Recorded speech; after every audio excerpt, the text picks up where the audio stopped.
Bismillahirrahmanirrahim. Paslun ari eta hiji pasal. Paminal wajibi mangka eta tetep tina sapalihna anu wajib. Khamsu sholawatin ari 5 pirang-pirang salat. Fil yaumi dina sapoe wal lailati jeung sabeuting. Az-zuhru tegasna kahiji salat zuhur. Wa waqtuha jeung ari waktuna salat zuhur idza zalat eta di mana-mana lingsir naon asyamsu panon poe ila masiri zilli kulli syai'in nepi ka jadina kalangkang saban-saban perkara mislahu kana pantarna itu kullu syai' ghaira zilil istiwa'i salianti kalangkangna waktu istiwa. Wal asru jeung kaduana salat asar. Wa waqtuha jeung ari waktuna salat asar min ba'di waqti zuhri eta tetep tina sabada waktu salat zuhur ila maghribi syamsi nepi ka surupna panon poe. Wal maghribu jeung katiluna maghrib jeung katiluna salat maghrib wa waqtuha jeung ari waktuna salat maghrib min ba'di maghribi syamsi eta tetep tina sabada surupna panon poe ila maghribi syafaqil ahmari nepi ka surupna mega beureum. Wal isya'u jeung ka opatna salat isya wa waqtuha jeung ari waktuna salat isya min ba'di waqtil maghribi eta tetep tina sabada waktu salat maghrib ila tulu'il fajri nepi ka bijina fajar as-sadiqi anu bener.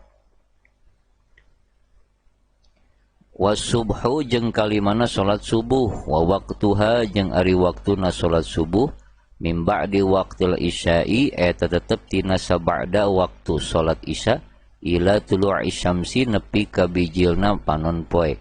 Fatajibu mangka wajib naon hadhil furudu ya pirang-pirang salat fardu fi auqatiha dina pirang-pirang waktuna itu salat fardu ala kulli muslimin wajib ka sakabeh jama muslim baligin anu balig akilin anu berakal tahirin anu suci.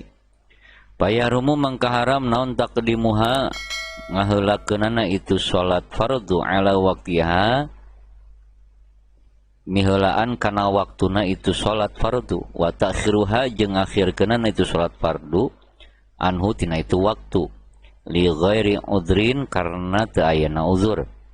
Fa in taraa mangka lamun anyar datang naon maniun anu nyegah ka haidin sapertikeun haid ba'dama sabadana perkara madha anu geus kaliwat min waqtiha tina waktuna itu salat fardu naon ma perkara ya saum anu luas ieu perkara ha kana itu salat fardu. Wa turiha jeung sapertikeun sucina itu si mar'ah awewe anu haid linahwi salasin karena saumpamana beser lazima tahmisti hu kasi jalma naon qodauha ngodoanana itu salat fardu. Au zawalul mani atawa leungitna anu nyegah. Wa qad baqiya jeung nyatana nyesa minal waqti tina waktu naon qadru takbiratin saukuran waktu takbiratul ihram lazimat tahmisti itu salat hu kasih jalma. Wa kada jeung eta tetep nya kitu deui ma ari perkara qoblaha anu samemehna salat fardu in jumiat lamun dijama itu salat fardu maha sartana salat anu ngabogaan waktu. Wallahu a'lam bissawab.